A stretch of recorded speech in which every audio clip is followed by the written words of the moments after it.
Hello everybody, welcome back. Today as well we have got to another video, and in this video I'll show you how you can simply go ahead and change your phone number, two-step verification phone number on Gmail. But before that, please do make sure to like our video, subscribe our channel, and without any further delay, let's start our video now.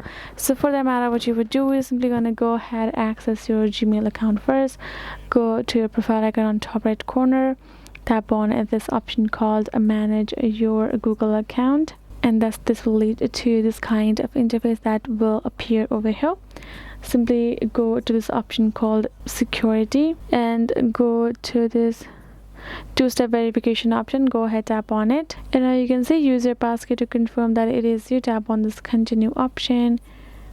You're gonna go ahead, enter the pin or the scan, enter your security code of your mobile phone. Once you're done, you're gonna find this kind of interface, right? So you can see available second step.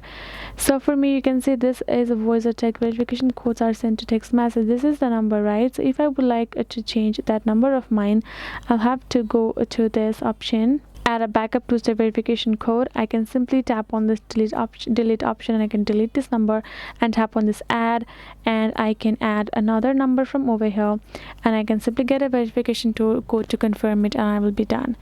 So this will be it, guys. Hope this video was helpful to you all, and thank you so much for watching. I'll see you guys in our next video.